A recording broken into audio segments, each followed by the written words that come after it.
good afternoon to everybody. I will not take a lot of your time. I'm really deeply honored that we can, that I can greet you all on behalf of the Institute of European Studies, and that we actually really do have the honor and the privilege of hosting our friend and colleague, Mr. Cunliffe, who will be here for several days, and actually he is in working capacity today and tomorrow. This is the lecture that we announced, as you saw, as title is After EU, from Brexit up to Balkans, and tomorrow also, for those who have time and will to join us in Novi Sad, in the premises of Matica Srpska, starting from 7 p.m. I think. Philip will give a lecture which is a bit more theoretically orientated, actually in some way, and this is, I think it's based on the chapter of his new book, that he will speak more about that. It's called The End of Cosmopolitan Dystopia, actually how humanitarian intervention has disrupted international liberal order. So actually he's speaking about very practical and urgent stuff that's been going on, and I'm really glad that we could have him with us for a couple of days. Some of you might already saw him and listened to his lecture last year when he was here in capacity of participant of the Security Forum. So that was the time we got the idea to invite Philip to be our guest for a couple of days here. And but just briefly, he did his PhD on King's College, actually in 2013, when he defended his PhD. And this is very interesting book dealing with the UN peacekeeping missions, and actually many things that are connected with it, because Philip is basically dealing with international relations. Of course, his main position is a professor at Kent University, dealing with international relations, but he is also expert for the Balkans and for Serbia, with very good reason, actually, that one of his parents is from our country. Actually, his mother is having Serbian origin. So anyway, I will not take more time, and Philip, thank you once more for coming and joining us for those 2 days, and please, the floor is yours. Thank you.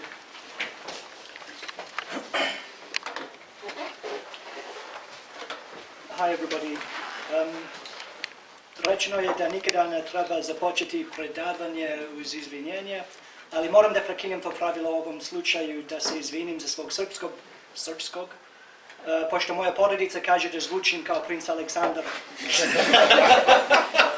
kad govorim na srpskom, tako da mislim bolje je za sve zainteresovane ako isporučim razgovor na engleskom, tako oprostite me. But many thanks to Misha, and particularly to the Institute of European Studies, for their kindness and generosity in bringing me over, giving me this opportunity to talk about Brexit in Serbia, which is it's a very interesting time to do it. I think it's of interest to everyone. So what I propose to do is to talk a bit about, or to talk through what's happening with Brexit at the moment in the UK, to try and offer to try and conceptualize what's going on, to try and explain it in terms that allow us to understand what's happening beneath the surface, perhaps, and then also to talk through some of the implications for the Western Balkans and for Serbia in particular of a European Union that's changing so dramatically at the moment.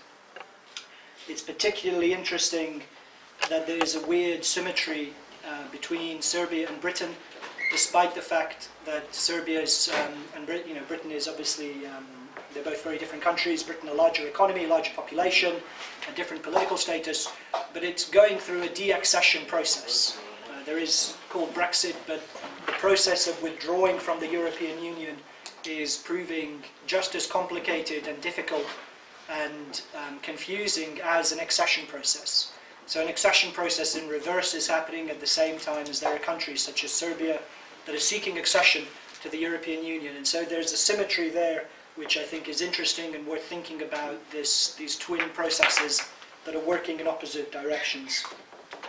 Speaking to colleagues yesterday, when I arrived, I was forced to adapt my talk a bit, because speaking to colleagues about the way things are in Serbia, politically, socially, culturally, I realized that there was so much more going on than you could derive purely from reading newspapers or looking at what the opinion polls say or looking at the number of votes for different parties, that it wouldn't really give you a finely detailed picture of what's happening in Serbian political life.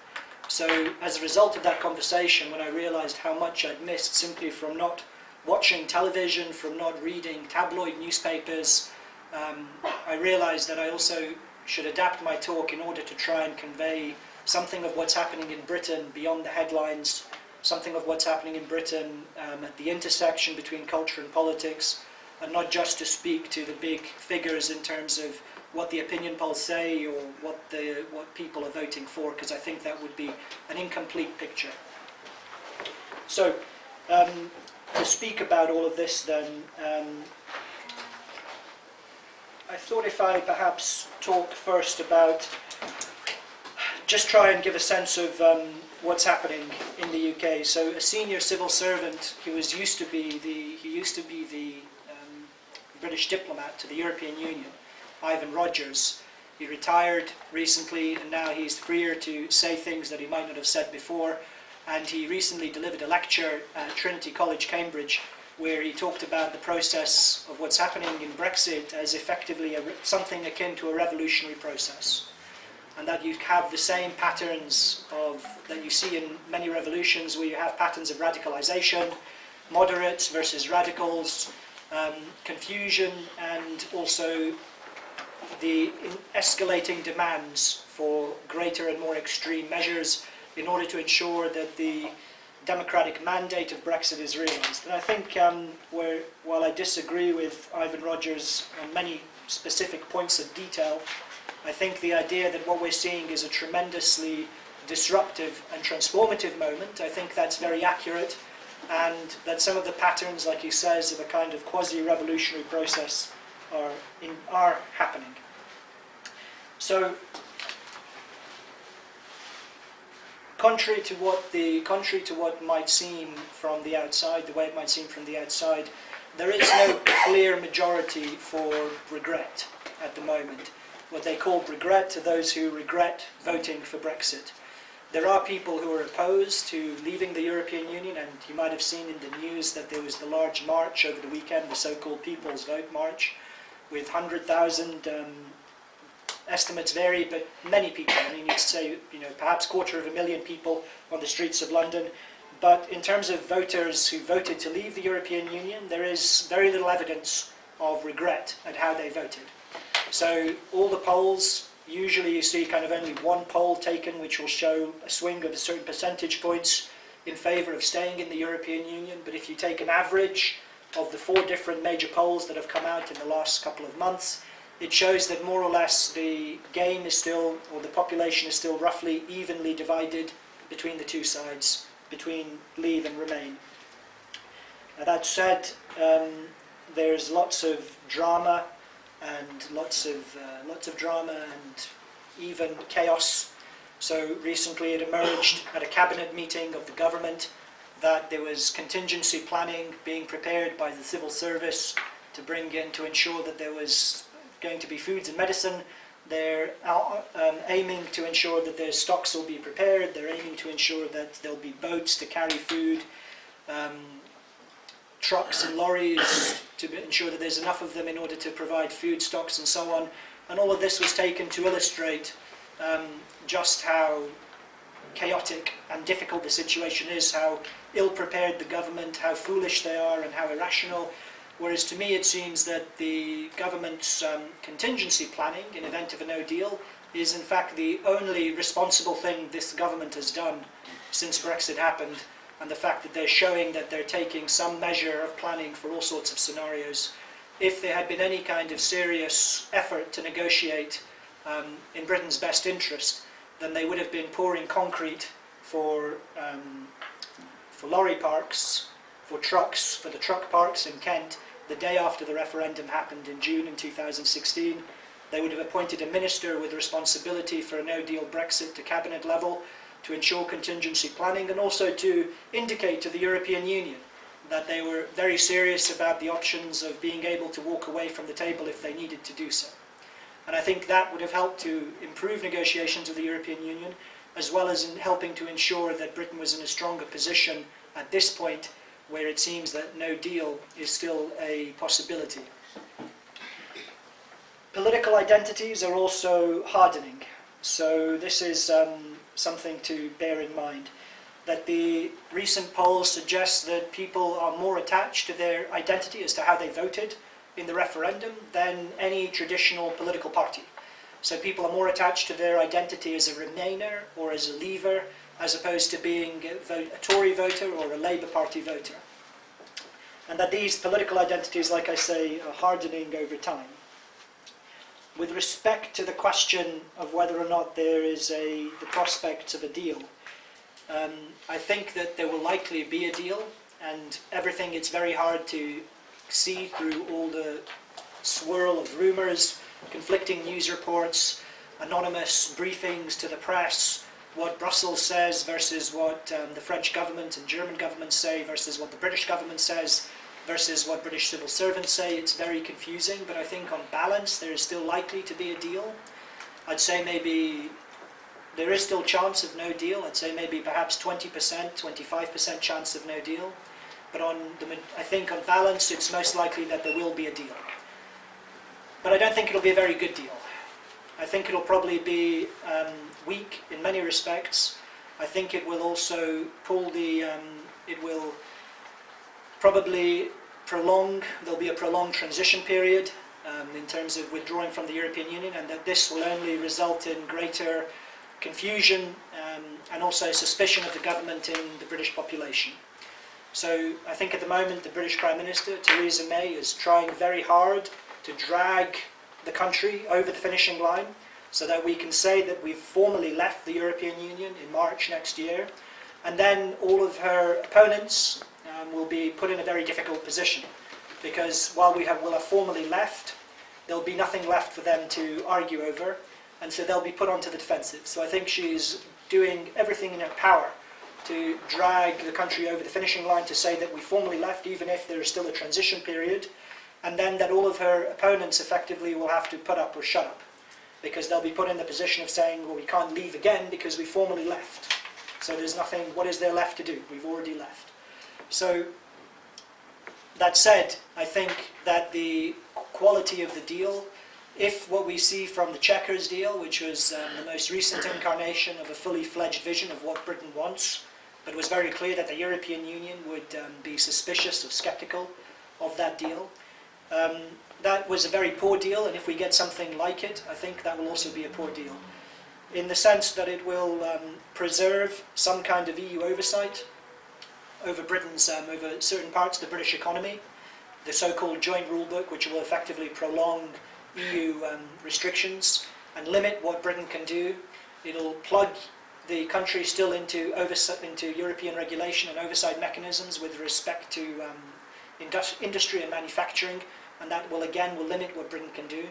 If we're still bound by certain kinds of EU regulation with respect to what's called state aid, then that will limit what Britain can do in terms of supporting industry or regional development, because all of that is deeply limited by membership of the European Union, because it's seen to be anti-competitive.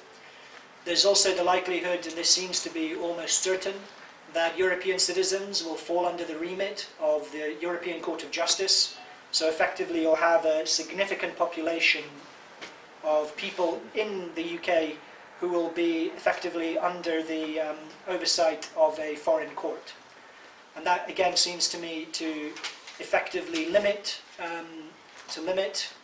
the British government, to circumscribe its sovereignty, and also to ensure in fact what will be Brexit in name only. The result of this, I think, will be that British politics could possibly be consumed for many years, for the next 5 to 10 years, consumed over the need to overturn the terms of the deal. There'll be the danger of a populist revival, because one of the things that's happened with Brexit is that unlike almost any other country in Europe, there is no radical right party worthy of the name in Britain at the moment. They were entirely the equivalent, our equivalent, of the Front National in France or the AFD in Germany, which was the UK Independence Party, was eliminated by the Brexit vote. Entirely eliminated by the Brexit vote, but I think given the way the negotiations are shaping up, given the incompetence of the government, that we're likely to see a revival of some kind of radical right party that will say that there was a Brexit betrayal. And that will also make politics more difficult and more turbulent, for the generally confusing the picture and making the danger, raising the danger that British politics will be consumed with having to go over the terms of the deal, looking retrospectively rather than looking forward to the future and thinking about what could be done more creatively in order to improve, to meet the demands of Brexit voters, in fact, which is to improve people's sense of political control over their lives, and also their sense of, to improve their living conditions and working conditions.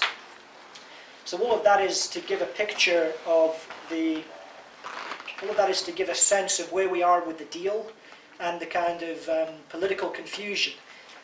But as I mentioned earlier, just as much as somebody who heard about Serbia in the international media or who read Serbian newspapers would not get a picture of what was actually happening in Serbia, by the same token, what I've presented you here wouldn't really give you a full picture of what's happening in Britain either. It's last time I was here, in fact, at the Belgrade Security Forum, I asked some of my British colleagues who I was at dinner with at the end of the forum, I asked them if there was anything comparable in their lives. They were older than me, maybe in their early 60s, and I asked them if there was anything that they could remember in their lives that Britain was so politically divided and so polarised. And I said, was that maybe the miners' strike in the mid-1980s when the Thatcher government went against the miners and it was enormously politically divisive? And they said, no, that was different. Because during the miners' strike, it was still felt that it was regionally contained. It was contained to those areas of the mining communities in the north and in a few other places across the country. Whereas they said that with Brexit, it feels like the entire country is divided in a way that they've never seen in their lifetimes. And it's certainly true in my lifetime as well. I can't think of any other moment that has seen such tremendous political division and political polarisation. Now, I'm one of the few British academics who's openly pro-Brexit. And you can count them on the fingers of two hands. And I mean that quite literally. I mean, there are some who are secretly sympathetic, and I've been approached by younger colleagues who don't have permanent jobs who tell me that they're sympathetic to Brexit, but that they don't dare admit this openly for fear of not being able to secure a job in the academy. The British Academy, and there are thousands, tens of thousands of academics, it's one of the largest university sectors in the UK, is overwhelmingly hostile to Brexit. Now, I don't tell you this to curry favour or sympathy from you. I only tell you this to give you a sense of how divided the country is between the popular perception and the elite perception, and that generally speaking, it's possible, though there's lots of confusion in the overall picture, it is possible to see some broad divisions with how people voted. If you were poorer or from a provincial outlying town or smaller city, you were more likely to vote for Brexit. If you were working class, you were more likely to vote for Brexit. If you came from deindustrialised areas, you were more likely to vote for Brexit. So there's sharp class divisions and also sharp geographic divisions. The strongest Remain voting part of the country was the southeast, around London, but also Scotland. And also if you're more educated, more middle class or higher income, you're more likely to vote to remain in the European Union. So in the aftermath of all of this, what's happened is you have tremendous bitterness. And this is very hard, I think, to explain to people on the outside just how I suspected that they were deep beneath the kind of patina of goodwill and parliamentary consensus of the pre-Brexit period. I suspected that there were deeper divisions, but I was naive in not realising just how deep those divisions ran.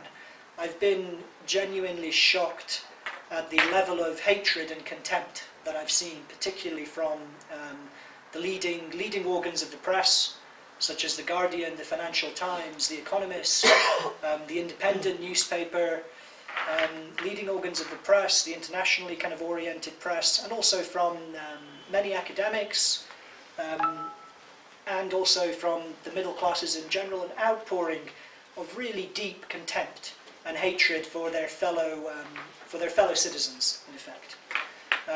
The idea that most Leave voters are old, that you always see this idea that a million Leave voters have died since the referendum, that they're so close to death that their vote is effectively meaningless in any case, that lots of working class people are too poor to understand the issues at stake, or they're misinformed.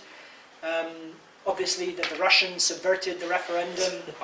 I mean, I saw some of these Russian ads, kind of ads in the aftermath of the campaign on Twitter.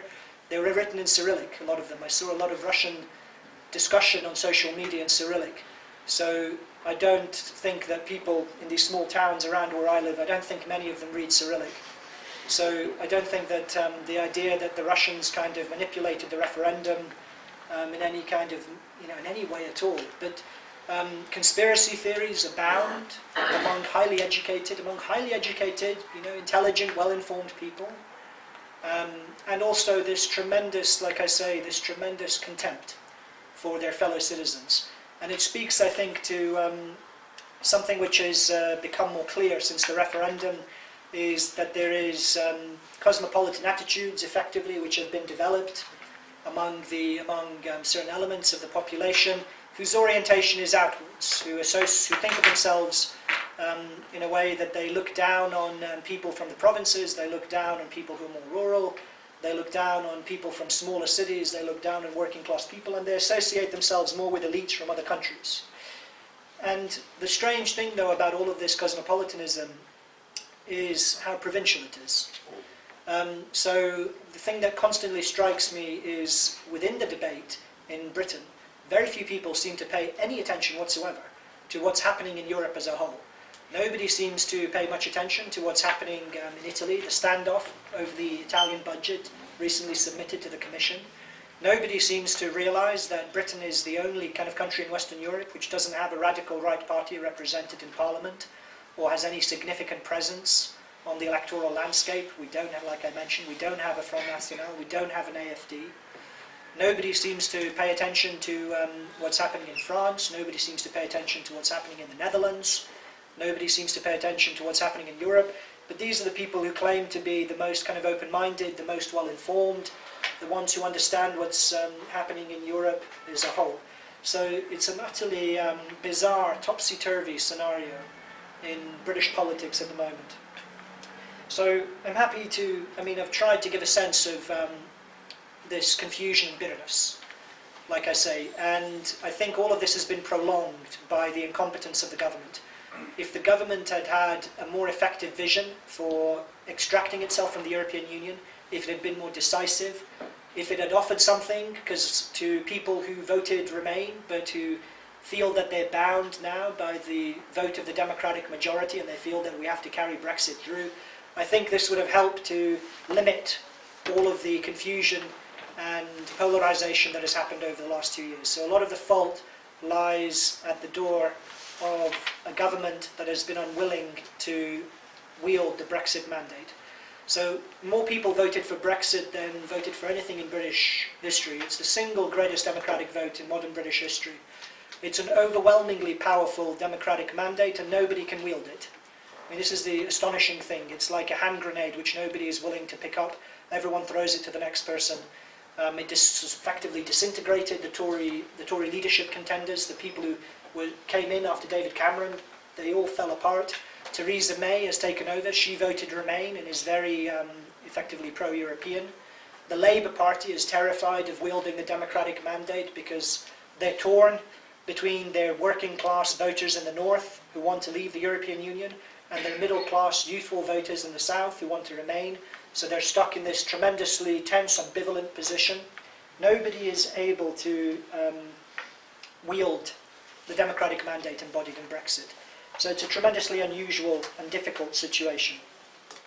So what I want to try and do in the next part of the talk then is to try and give a conceptual picture of what's going on. And by this I refer to my colleagues who I've collaborated with on looking at questions of sovereignty, the nation state and the European Union, James Hartfield and Chris Bickerton, and they've devised this idea, particularly Chris Bickerton, of the idea that what was involved in entering the European Union is a transformation from a nation state to a member state. And now Britain is effectively in the process of reversal, from a member state to a nation state. So, which is to say that it doesn't just mean a legal member of a particular club, but that the characteristics of a member state are significantly different to those of a nation state. The political structures are different, the way in which it operates is different, the way in which it relates to other countries is different, and its internal politics are also different. So they've classified a member state of the European Union, as a fundamentally different kind of political actor from a traditional nation state. Not simply one that's legal membership. So the most important insight of the member state theory as developed by Bickerton is the fact that it's less about external constraints on sovereignty and more about internal constraints on popular sovereignty. So it's less about the restrictions that are placed on the state from the outside and more about the internal transformation in the way in which the government relates to the population. And this is very visible, I think, in the UK. The way in which the member state works out in different parts of Europe is obviously different, particularly between Western Europe and Eastern Europe, but there are some similarities. So one thing that's striking about the accession process is the fact the absorption of the acquis communautaire, so the body of European law, it's so overwhelmingly enormous. So many rules and regulations that there's no meaningful way that it can be absorbed into legislation in a way that through a normal parliamentary process of democratic deliberation. It effectively has to be absorbed all at once or in big chunks, swallowed whole in big chunks, which means on the whole that the accession process strengthens the executive at the expense of the legislative branches of government. And I think you've seen this process throughout the accession process in Eastern Europe, that the executive powers, the powers of command, the central governments have been strengthened as opposed to the more democratic legislative branches of government. A similar process has happened in the UK. So Britain relates to the European Union through the treaties that grant Britain membership of the European Union, which means effectively that it relates to other countries it legislates through foreign policy. So membership of the European Union is given to Britain through treaty membership, which means then that it relates to other countries through the executive, but then when legislation comes from Brussels, effectively it means it's coming through the executive rather than being debated internally within the legislature. So British civil servants go to Brussels, they negotiate over various legislation collectively with other civil servants through the Commission, civil servants from other countries, and then the legislation is brought back home and rubber stamped through Parliament. But effectively what the process has happened is that more and more legislation has occurred under foreign policy. Effectively executive annexation of the legislative process, which means obviously then that there's far less democratic input, far less popular input into shaping legislation. And this process of the executive annexation of the legislature, executive annexation of democratic deliberation, explains the sense of political alienation, explains the sense of the lack of control, the common complaints that you hear about how much legislation comes through Brussels rather than originating within the British Parliament. All of this is part of this process. At the same time, obviously, it's come being a member state, so being a member state not only means effectively that you have constitutionalization and legislation through foreign policy or legislation through the executive, but also at the same time, because so much of the process of government is contained and restricted, that you have the compression of the ideological spectrum, so the shrinking of political space, parties that seem increasingly similar, competition for the centre ground, less ideological choice, and obviously then this spurs greater sense of political alienation, less meaningful political alternatives, all the common complaints that you have about liberal technocracy and centrism go together with member statehood. So What I'm saying is effectively that over the last 30 years, government has been outsourced in Britain. It's been outsourced to Brussels. The government has cultivated, it draws its legitimacy, it draws its sense of purpose from its relations with other states rather than from relations with its own people. The result of this, of outsourcing, effectively outsourcing of government, is that they can't actually control the country. They can't rule. They can't wield a democratic mandate. And the incompetence of political leaders in the UK, and I mean both on the side of Leave, of the leadership of Leave, as well as on the side of Remain, is very evident. The fact that they're simply incapable of relating to the organs of the British state. They're incapable, they don't have articulated party structures that have integrated or relations with its population or with voters. They don't know how to promote messages that will capture voters' grievances or relate to voters' grievances in any meaningful way. And this is the result, like I say, of government outsourcing. They have no meaningful way to relate to their own domestic population. They feel much more comfortable negotiating in Brussels, negotiating with foreign governments, relating to civil servants, negotiating under the umbrella of the Commission, than they do in relating to citizens of the UK itself. And this is evident in the disarray of political parties and the disarray of government in the UK at the moment. So all of this is a result of this process of transformation to a member state. So where does that leave Britain conceptual, or where does that leave Britain next? So the thing I think to understand, this is the way I would suggest of thinking of it. It is not a reassertion of sovereignty on the part of Britain. It's a test of sovereignty. It's not a reassertion, but a test of sovereignty. And at the moment, the British state is failing the test of sovereignty. The British political class and political leadership is failing the test of sovereignty. People in Britain, the reason that there was, between the 2016 referendum and the 2017 general election, 1.5 million voters disappeared. So they voted in the referendum, but they didn't vote in the general election. They intuited that they had, ordinary people, ordinary voters, I think, intuited that they had a meaningful, authentic choice in 2016 in a way that they haven't had in party politics for many, many years.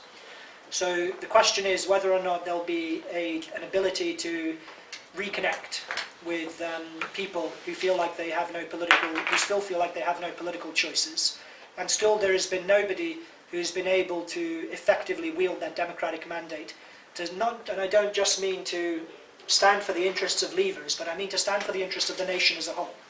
Somebody who's able to say, this is in our interests, irrespective of how you voted, this is what's in the collective interest, this is what's in the collective good. Nobody is in a position to be able to articulate that. So Britain's failing the test of sovereignty so far. I think it's also, politically, it's changing. I think parliamentary sovereignty, which is the traditional idea of British government, which is highly contained within the idea of representative government in Parliament, in the House of Commons. I think that old regime, the kind of Burkean idea of representation, is over. I think that belongs to the ancien regime, the pre-Brexit regime. I think that Britain is becoming, paradoxically, as it withdraws from the European Union, it's becoming much more European in its constitutional structure. It's effectively governed under the regime of popular sovereignty. So a classical Republican French idea of popular sovereignty, I think, is the pattern of, will be increasingly the pattern of British politics over the next 10 to 15 years. Given the gaps that exist between parliamentary representatives and the ordinary population, given the fact that government has occurred through referendums, given the fact that this disconnect is so strong in public life, and given the fact that popular sovereignty has been manifested in British politics at the expense of parliamentary sovereignty. So I want to say just one more thing about that before moving on to talking about the implications for the Western Balkans, which is the other aspect of a member state. One of the characteristic aspects of a member state is increasing reliance on referenda. And this, I think, is very striking. So Britain, the first time Britain had a referendum was in 1975, after it joined the precursor to the European Union, the European Economic Community. That was the first time they had a referendum. And they've grown in increasing intensity and frequency since. And it's a pattern that repeats across all of European Union member states. The reason being, I think, is because the reliance on plebiscites shows the malfunctioning of representative democracy. Because so much government, so much popular government and democratic rule is increasingly restricted and constrained, governments and political elites are forced to rely on extracting legitimacy all at once in single kind of referendums and questions that they, under circumstances which they tightly control. So what you see repeatedly is the increasing reliance on referendums, and this was with the Dutch referendum, the French referendum, the Dutch referendum again over the accession process with Ukraine, multiple referendums in Britain over Scottish independence, over an alternative vote. We had a separate constitutional referendum earlier, as well as the Brexit referendum, and we might still get another referendum later in future. But it's a characteristic marker of the member state. The fact that the connections between government and population are so decayed and so weak that it has to rely on plebiscites effectively in order to gain governing legitimacy, and that's again a political problem. So I'm not somebody who's generally supportive of referendums, and I think it's striking as how frequently they're used in the European Union. Okay, so I've tried to give you a picture of what the difference between nation states and member states. I'm happy to talk more about it. In terms of the, to bring it to an end, in terms of the repercussions for countries that are going through accession, Serbia and the Western Balkans in particular, I don't know if you've had Ivan Krastev, the Bulgarian political scientist at the Institute, but he's written an extraordinary short book, After Europe, and some of the talk is inspired by what he said. And he compares it, I think, and it's a very telling comparison. He compares what's happening in Europe today to the fall of the Soviet Union. And he says only Eastern Europeans can really comprehend the scale of what's happening in the European Union. And so Eastern Europeans are more attuned to this than anybody in Western Europe. And he does, obviously he's not saying that the European Union is totalitarian or like the USSR. Doesn't mean that at all. What he means is that it was inconceivable what politics would look like without the USSR.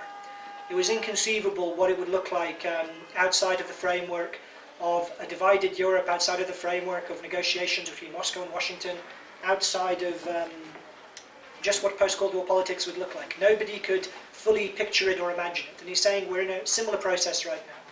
It's very difficult to envisage that it could all disappear just like that overnight, the way the USSR vanished. And that nobody is able to fully grasp or prepare for what that post-European Union world looks like. And so I think it's I think that's important to bear in mind. So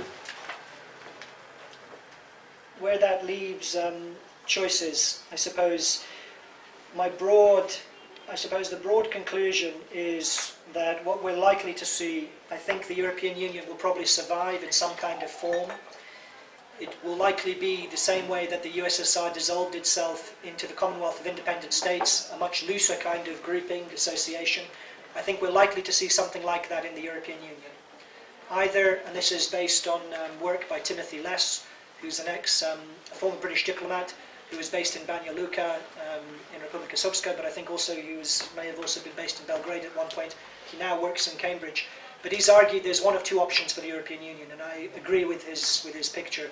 Either the core will secede, so that France and Germany and the Benelux countries will effectively secede from the European Union and constitute a more densely integrated core, or that they will seek to expel Hungary and Poland.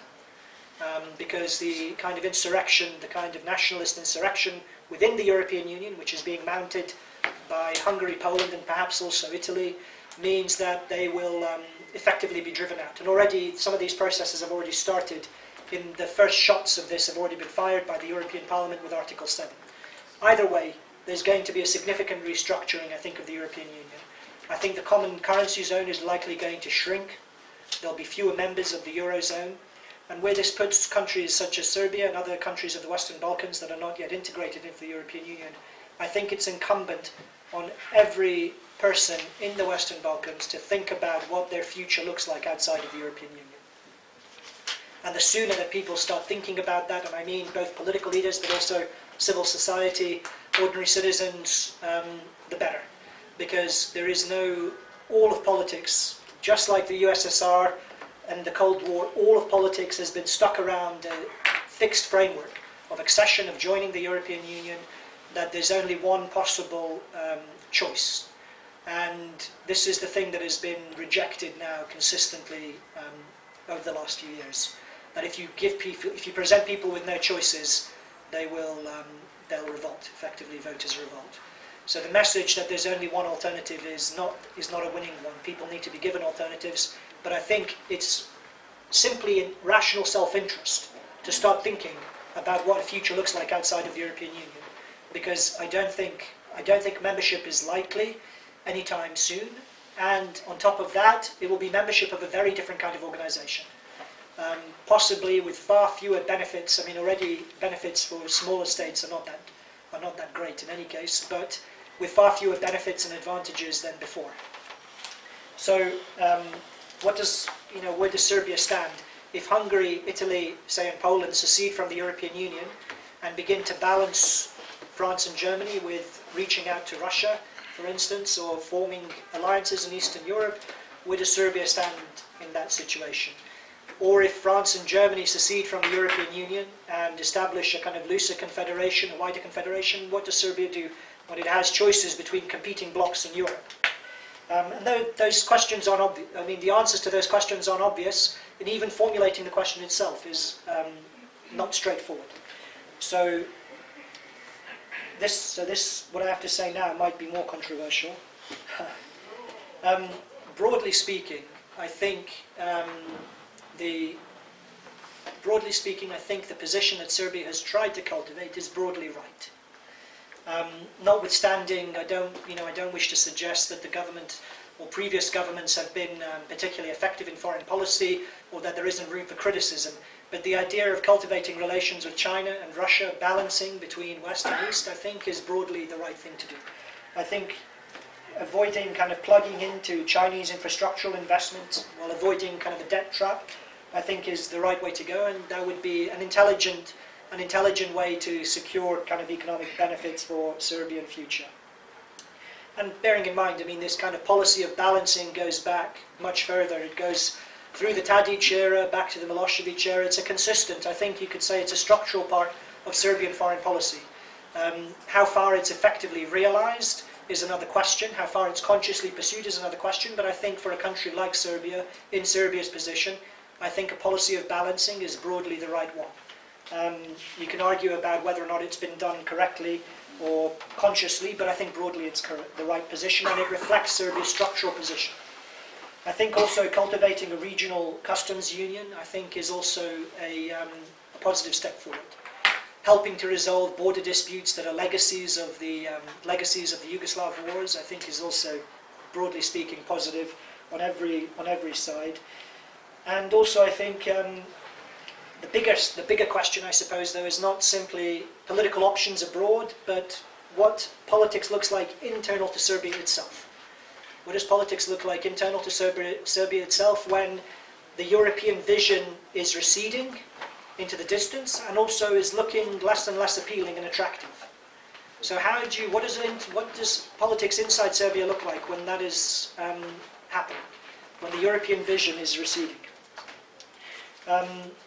So I think this is what I'm trying to put across with also talking about Brexit. It's not just about bureaucracy, regulation, trade deals, constant talk about Britain and trade deals and all of this stuff. It's not about the legal technicalities or bureaucratic processes. It's also about political self-reliance, feeling that you're competent to decide issues collectively for yourselves within your own country without reference to external authorities. And that's something that's totally absent in Britain at the moment. Totally absent. And I think it's probably the same, this is the impression I get from reading the Serbian newspapers and following Serbian politics. It's also absent in Serbia too. So I'll finish on this then, there's the need to imagine life outside the EU. I think that's the most important, pressing, immediate issue for Serbian politics, for Serbian citizens. I'd also say the paradox, I think, and this is, I'm going to leave maybe the most controversial thing for last. I think the paradox for Serbia to emancipate itself from tutelage under the European Union, to emancipate itself from tutelage under Western foreign policy, is to relinquish its demand to Kosovo and to cut a deal with Kosovo, to accept Kosovo's independence, to overturn the constitution, the 2008 constitution, Koštunica's constitution, to accept separation, and even perhaps to have this notorious, controversial territorial exchange or adjustment of borders. And I think this will not only, because it's something which is seen to be such a terrible option in Berlin and Paris and London, I think it will be a sign of, so paradoxically, that relinquishing Serbia's claim to Kosovo will emancipate Serbia, I think, from being in hoc to Western foreign policy. It will also emancipate Serbia from redressing past grievances, from being consumed by the politics of the past, and to look forward to the future, and to overcome the need to address the grievances of the past. So I think that is as difficult as that might be. I think it should be done. And like I say, I think it would be a tremendous assertion of political independence on the part of what's still a protectorate in Kosovo, and also political independence and self-sufficiency in Belgrade as well. So, to finish on that note, I would say I think this is maybe one of the conditions for greater political self-reliance in the Balkans. But beyond that, I think it's also inescapable that these kinds of cultivating positive relations between the countries of the region, and eventually moving to more kind of, even moving in the long run, in the medium run perhaps even, to confederal relations between the former constituent states of the region, I think that would also be positive. And I know how remote and difficult that might sound and how unlikely that might be, but I'll put it to you again that we're going through a period of tremendous turbulence, and everyone has to reckon with the fact that the European Union might not exist over the next 5 to 10 years. If it does, it will look very different. And so what does life look like in Europe outside of the European Union? That's the question that everyone has to tackle, and for that reason every option has to be on the table. Anyway, thank you for your attention. I'll leave it there.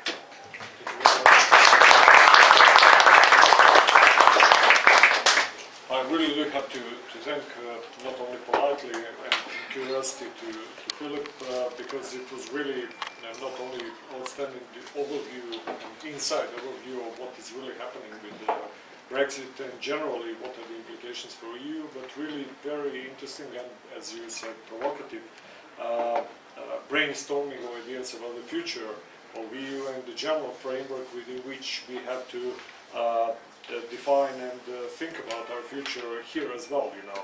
And some of them, as you said, were very bluntly, some were really controversial, some, but I really do think that it helps us with opening the possibilities. And the most important thing for, let me say, for us, start with that, is really that we are all entering into some completely new period, and some things that were unimaginable like 3, 4, 5 years maybe, even when we put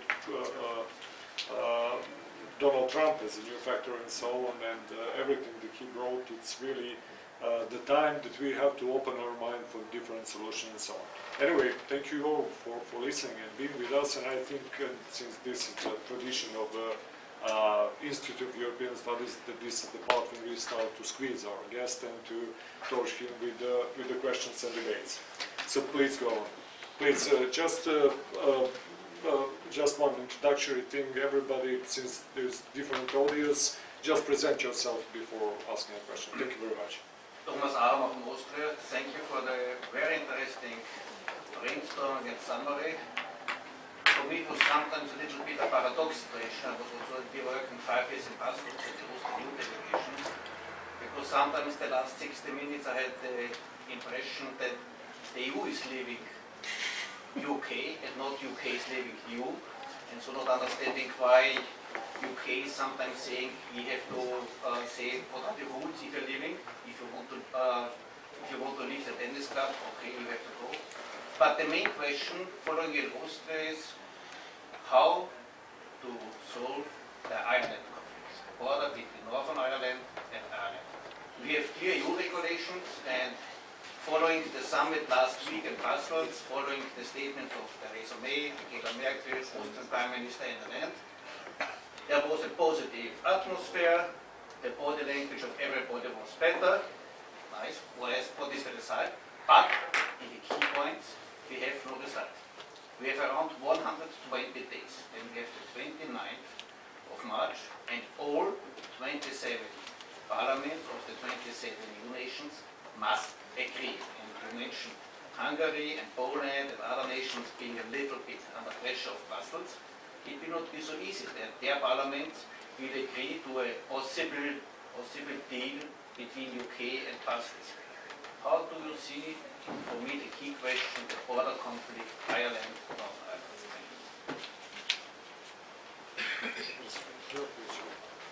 So thank you. So I explicitly avoided talking about Northern Ireland, not because it can be avoided, but only because it would have taken so much time within the context of the talk and so much detail compared to the overview I wish to, the big picture I wanted to present. So I think just to hopefully clarify for everyone, the question over Northern Ireland is complicated by the fact of the Good Friday Agreement. So the Good Friday Agreement brought the war in Ireland to an end in 1998, and part of the terms of the agreement is to effectively loosen relations on the island, or to make sure that there is as little tension as possible on the border itself between Northern Ireland and the Republic. Now, all that said, so there are two basic options that are still at issue, which is how to preserve that situation, so to preserve effectively the Good Friday Agreement.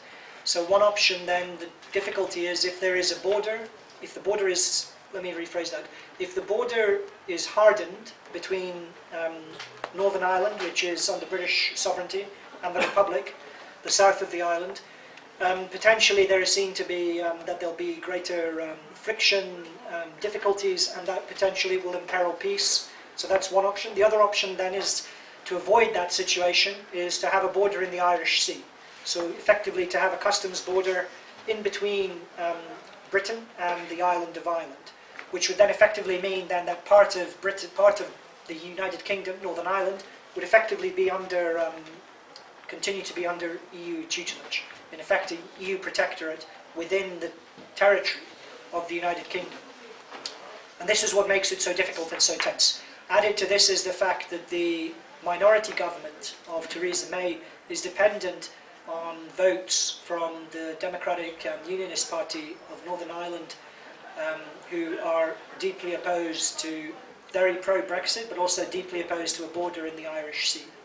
And this is, I think, it is still the major question as to whether or not a deal will go ahead, is how to manage the border in Northern Ireland. My position is this: I think the idea of the violence has been vastly exaggerated and very crudely and opportunistically in Britain, that effectively they've been making claims about that the Irish will, the insurrectionary Irish, the rebellious Irish, with tremendous contempt and even racism at times, the case has been made that if the border is redrawn, if there's a customs border between Northern Ireland and the Republic, that this will immediately provoke violence and a return to civil war.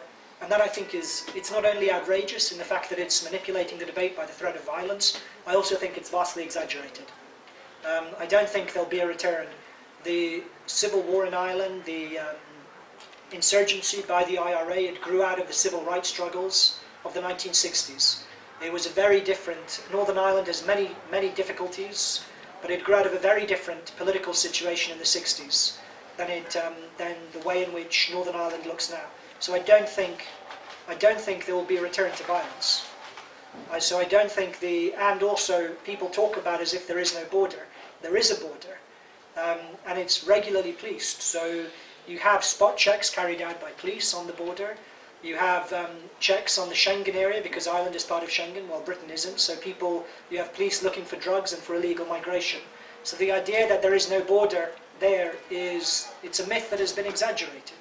So I think if there was political will, if the government again was willing, if the British government was willing to exercise its sovereignty, it would face down the threat of violence, and it would be willing to impose a border as a cost of leaving the European Union.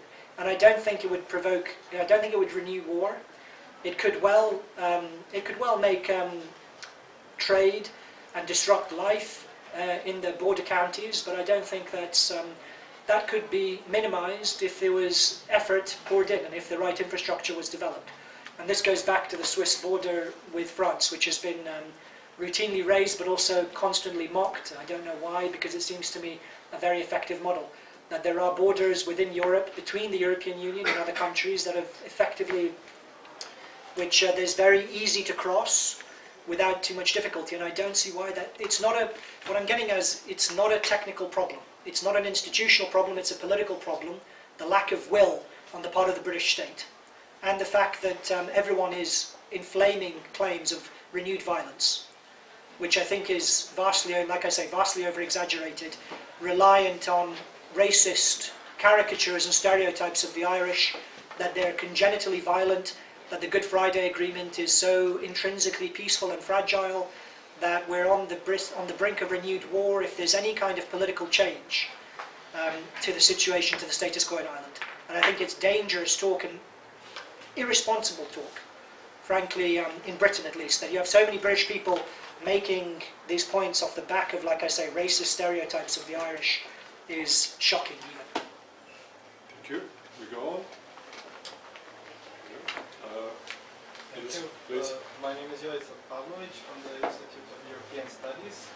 And first I would like to make a comment that I really liked your perspective on how Serbia can gain more political independence if it agrees to let Kosovo go under its own terms. I think that's a really interesting insight and into that paradox.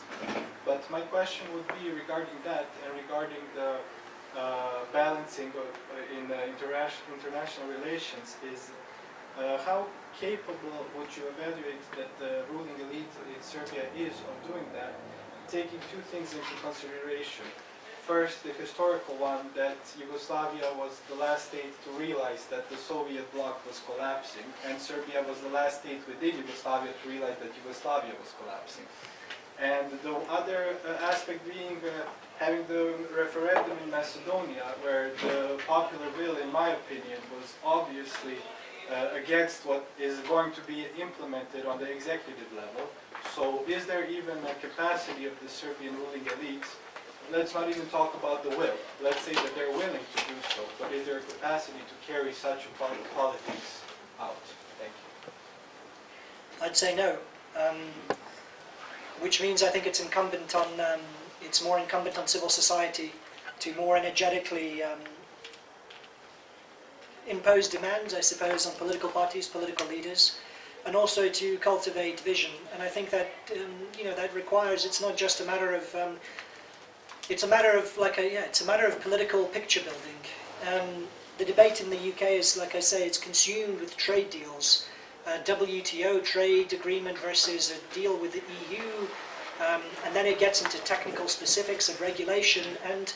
All of that it's occupying the space where there should be a political vision of what Britain wants to be in the future, and nobody is willing to do that. So I think similarly, it's something which requires kind of building a political vision, which is not down to purely institutional design or the detail of particular foreign agreements and so on. So I think there is very little evidence, to my view anyway, very little evidence of this political capacity on the part of Serbia's political elite, political class. And so I think more incumbent on ordinary voters, on civil society to try and begin shaping what that vision looks like, and perhaps they'll get further ahead of Serbia's political leaders by being able to shape a debate which is maybe 5 to 10 years down the road. Stevan Gajic, Institute of European Studies. I have a short comment and a question. First of all, I really liked your comparisons between the EU and Yugoslavia, because one of the first things that came to my mind as Brexit happened was that geographically the United Kingdom is located on the northwest of the European Union, the same way that Slovenia, that separated me first, is located in the northwest of Yugoslavia. So maybe I was very euphoric playing land of hope and glory when it happened, because just as you, maybe for different reasons, I also was a pro-Brexiter. But that aside, what do you think are the consequences for the internal, let's say, territorial negotiations or territorial issues within the UK after Brexit? To be more specific, do you think that the new referendum for independence of Scotland is likely, and do you think it might be very cathartic for the English, as you've mentioned, letting Kosovo go might be for the Serbs? Another Yugoslav, let's say, parallel. So, let me know. So the referendum in Scotland happened a few years ago. Often it's pointed out that the Scottish voted to remain in the European Union, England voted on the whole to leave, and Northern Ireland voted to remain in the European Union as well. The picture's more complicated though, because if you look beneath the surface, so London voted to remain in the European Union, but 40% of Londoners voted leave. So it's not an insignificant, I mean, that's a minority, but a large minority. And there's a similar pattern in Scotland. I think about 40% of Scots, might be maybe a third, between 30 and 40% of Scots voted to leave the European Union. So it's only to say that the picture is never clear. It's usually cast as the Celtic parts of the island voted to remain in the European Union, England voted to leave, but again, then you leave out Wales, right? And Wales were voted to, Wales voted to leave on the whole for the European Union as well. So there isn't any kind of, in terms of the nations of the island, there isn't a clear pattern even there. I think that, paradoxically again, I think that leaving the European Union is going to strengthen the British Union. So I think there will be discontent and upheaval in Scotland, and there will be lots of opportunistic actions by the Scottish National Party. That's the governing party in Scotland at the moment. But I think it's going to strengthen unionist sentiment over the medium to long run, because I think it's very different from, the stakes are very different for Scottish independence now. So Scottish independence was always a very, very soft, very kind of mild, softly packaged version of independence. When Scotland voted to secede from the Union, or had the referendum over it, what was on offer was keeping the pound, possibly sharing defence and foreign policy with London, and also it was always packaged within being within the European Union. So it was always Scotland in Europe was the slogan. On top of that, there was also the idea that Scotland would also retain the Queen, so that it would remain part of a monarchical union with England. So it was always a very limited vision of independence. Even kind of such lack of independence as almost to be meaningless in effect, even if they had got independent. But the issue then remains that now, if Scotland were to have another referendum, they would be effectively asking to have a hard border between Scotland and England. And I think that would be impossible. That would really dramatically change the stakes. So if you're voting to leave the UK when England is part of the European Union, then the costs of independence for Scotland are much lower. Now, with England outside of the European Union, voting to leave the United Kingdom, the costs of independence are much higher. Particularly if there would be a border between Scotland and England, which is, it's a single unit economically, even much more so than with Ireland. So the costs of independence are much higher for Scotland now. Political, economic, all of that. And given how weak the Scottish will to independence always was, even from the Scottish National Party, I don't think they will dare to. I don't think they will dare put that. They will dare to ask Scottish voters, because I think the answer, the rational Scottish voter will see that the costs of leaving now are much, much higher, much more dramatic, and that will I think will recommit people to the Union. Okay, thank you. Ambassador Lopandic, please. Thank you. Thank you for your speech. It was very interesting. It at least makes us think about alternatives.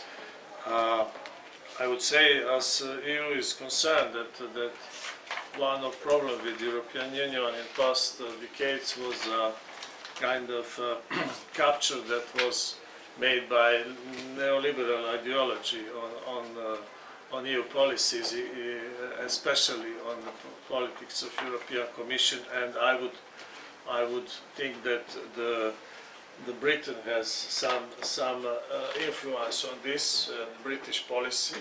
In this way, it is a bit paradoxical that because of the policy that Britain has exercised for decades on cosmopolitization, globalization, opening, etc., of EU now has backfired now, and Britain has retried from EU because of the same thing.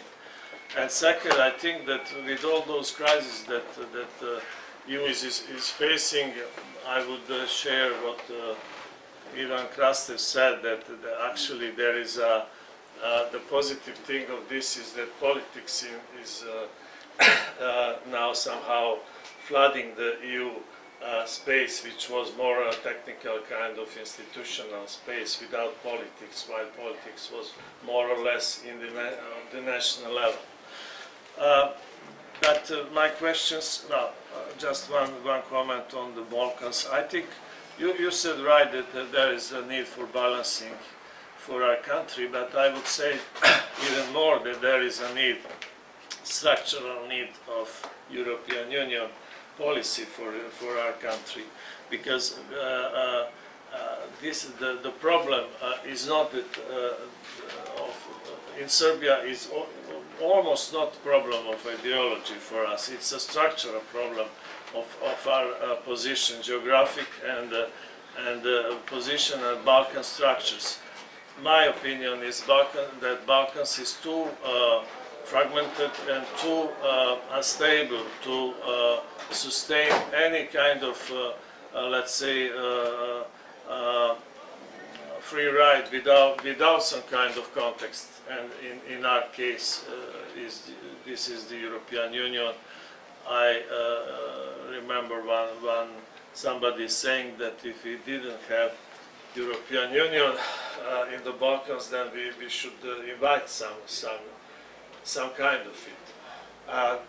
As a custom union or some kind of Balkan union is concerned, that you recommend as alternative, the problem is simple. It's not possible. Balkans is too fragmented. There is no hegemony. There is no centripetal force in the Balkans strong enough to do it. And the only thing that we can have is alternative between conflict and cooperation, or fragmentation or integration, and there is no alternative for integration for time being. Maybe in 10 years' time or 20, I don't know, there may be some other framework for integration. Finally, questions about Britain. One is about what you think about future influence of Britain in Europe, the position of Britain once it is outside of European Union, in view of all the decisions that are strategic decisions that are taken inside European Union. And the second, you didn't speak about it. It's maybe too big question, but I would like to hear your opinion about anti-Russian policy in Britain, which seems to be a leading country in this regard in the world. It's a folklore.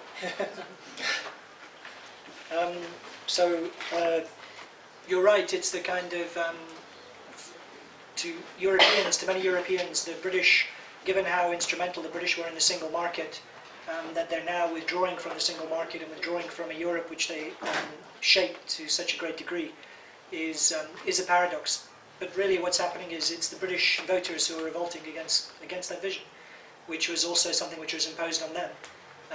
So it was something which part of this construction, as Margaret Thatcher famously said, there is no alternative. So that was the construction of that vision of restricting what governments could do with economic and social policy, locking countries into externally regulated frameworks that limited the discretion of elected governments, particularly in the field of economics. And so British voters are rejecting that. And and I think that's certainly a strong, that's the message that should be heard. I don't wish to suggest that any kind of in terms of the structural need for balancing, and that any kind of vision for the future of the Balkans is easy. Like you say, there is no centripetal force, absolutely. But I think every option needs to be considered, I think. And particularly, I think the reliance on external authority, I think that's been shown to be deeply problematic politically and unsustainable, ultimately. It needs, wherever there has to be a greater sense of political self-sufficiency, collective political autonomy, which obviously that means being willing to cooperate with other nations. But I think what we're witnessing at the moment is all of these transnational and global structures have lost their legitimacy because they've drifted too far away from any kind of democratic anchor, any kind of democratic base. So we're in a period in which we can hopefully renew democratic legitimacy to these structures of international cooperation. And so that's the effort that we all must make. But I don't wish to suggest that it's in any way easy. There is the Russophobia in Britain. It's, as Misha suggests, it goes back a long way, going back to the Crimean War and throughout the whole Cold War. So it's very kind of historically rooted and very strong. And it's, notwithstanding the Skripal poisonings and the way in which the city of London is so intimately intertwined with the Russian oligarchy and so on, nonetheless it's incredibly, it's reached proportions that are almost unhinged. Paranoia that I never thought I would see in my lifetime, in terms of the levels that it's reached in senior levels of government, media figures, in the public, people who genuinely think that, working class voters in some poor suburb of Newcastle were told by Vladimir Putin how to vote in the Brexit referendum. It's just insane how and people who've just never gone to any small town outside of a metropolitan area or spoken to somebody who doesn't belong to their social circle would think that the Russians are controlling British politics from afar. It's just astonishing. And the unwillingness to examine their own flaws and to think that everything is being controlled from Moscow. Insane.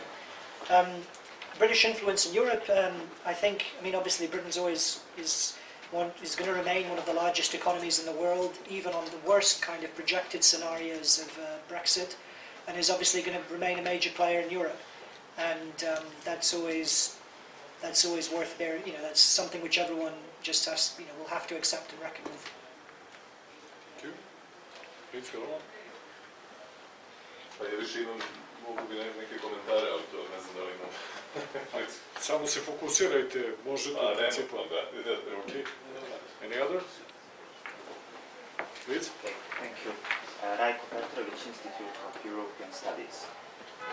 You gave us some kind of proposal about final agreement between Serbia and so-called Kosovo. And let's say we do it in that way. After that, will the Republic of Srpska be the next thing that Serbia has to resolve if she wants to finish with her so-called dark past? Well, I didn't say dark past. No, you didn't. No, You didn't. But it's something that we can hear in Western media. Usual discourse. Bolsheviks heritage from the 90s. I know it's a common refrain, but I just want to make clear that I don't wish to buy into that kind of mythology around the Balkan Wars. But I think the Western powers are deeply vested in the NATO settlement and the Dayton settlement, and this is obviously obviously why they're so concerned about an adjustment of borders or a territorial exchange between Serbia and Kosovo. I don't see. I don't have strong feelings with respect to the long-term integrity of the Bosnian state, but I think it's impossible to. The issue is self-determination, and if you're going to have national self-determination, then it has to be consistently applied. So all the people, I mean, there's been tremendous outrage in Western press that it's what's happening is, you know, rejection of a multi-ethnic Kosovo, a renewed kind of drive for ethnic cleansing, and these are the same people, you know, where were these people when multi-ethnic Yugoslavia was pulled apart?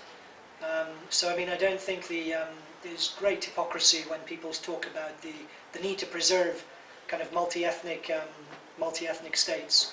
And I think, like I say, I think the future of the region will require closely knit political associations between countries here, just out of sheer economic self-interest.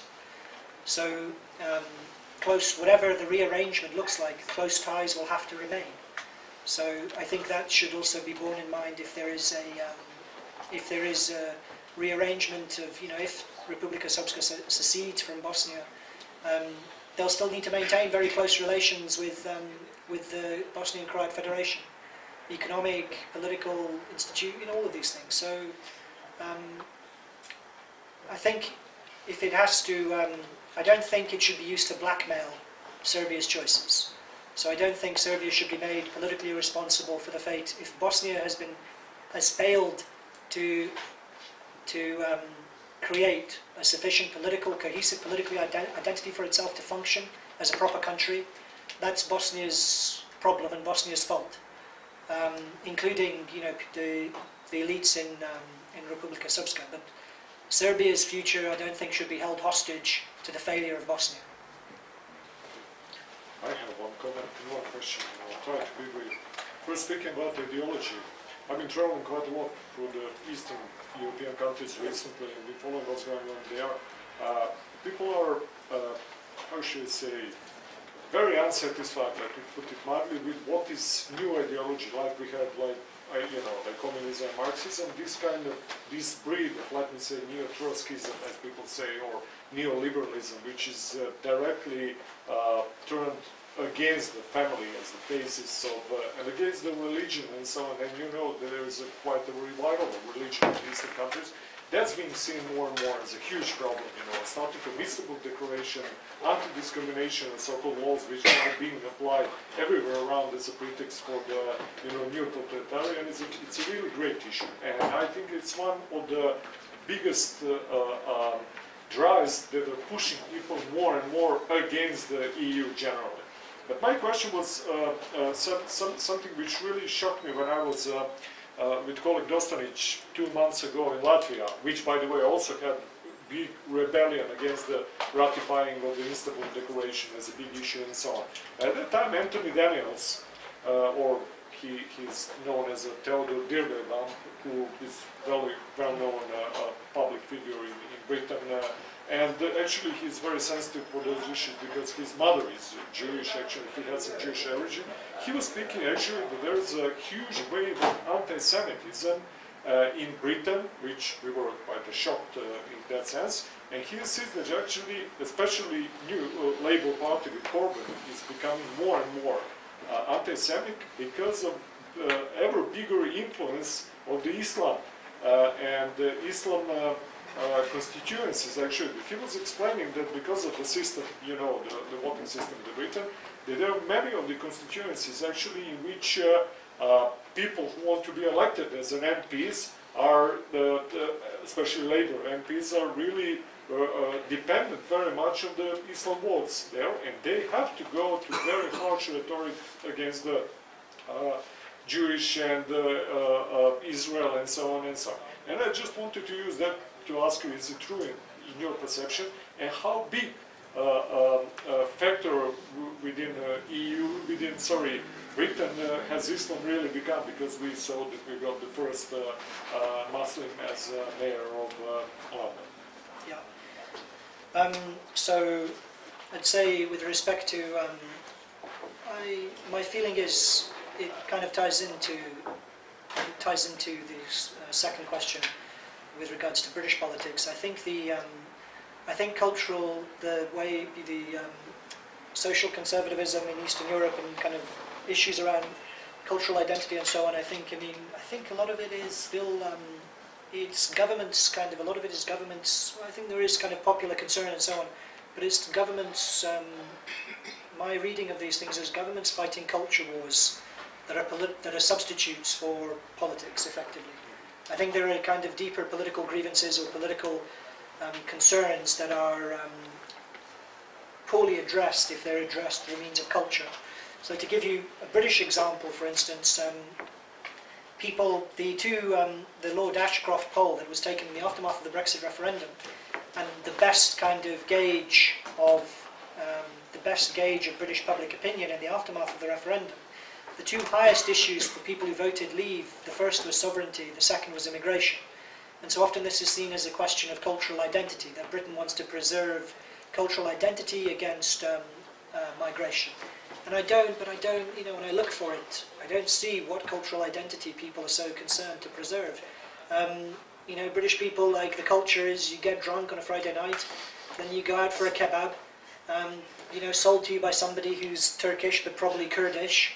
The national dish is curry, so I just don't, this idea that there is, people are so concerned to preserve a national identity, or cultural identity, I just don't see it. I think what people wanted was control. They wanted democratic control over their borders, which was denied by the European Union. And if people felt they had greater political control, I think questions of identity would feel less threatening and less present.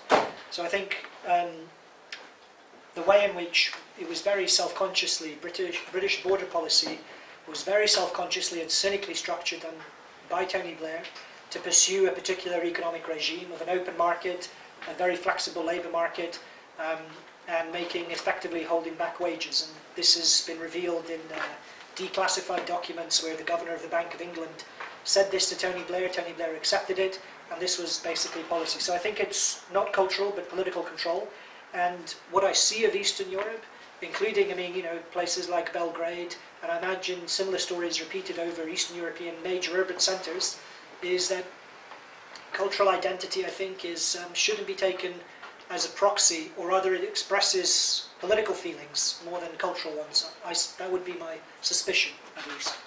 So, with respect to anti-Semitism, I think the influence of kind of Muslim constituents on voting patterns, there is a new anti-Semitism in Britain, but I think it's driven more by changes on the liberal left more than it is by Muslim voting blocs in Labour constituencies. The anti-Semitism it's not traditional anti-Semitism in the sense of kind of physical hostility to Jewish people, but a renewed suspicion, I think, of Jewish people, that is a terrible thing to see it kind of reassert itself. It is more to do with changes, I think, on the political liberal left than it is, like I say, to do with, and I think then that's kind of magnified through Muslim constituents who might have concerns about Israel, but the core underlying political shift is what's happened on the left. But again, it's not a traditional anti-Semitism, because now suspicion towards British Jews is because they're seen to be, not because they're seen to be cosmopolitan, which was the traditional anti-Semitism, that Jews are disloyal, they're not genuine members of our nation, but now they seem to be overly loyal to Israel, so that they're overly nationalistic, in fact, rather than being cosmopolitan. So it's a strange inversion of traditional anti-Semitism, and reflects the changing attitudes of the British left. As the British left has become more cosmopolitan, it's become more suspicious of nationalism, and now the Jews are seen to be the most nationalistic, and therefore their loyalty to Britain is, their loyalty to cosmopolitan ideals is called into question.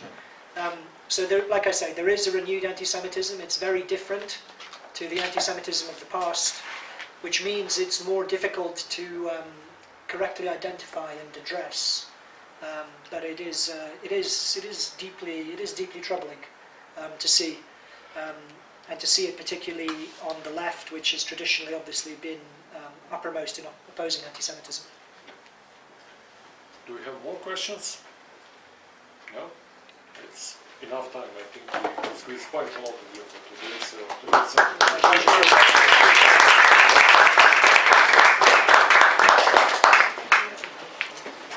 hvala vam svima. Vidimo se uskoro u nekoj sljedećoj dešavanju.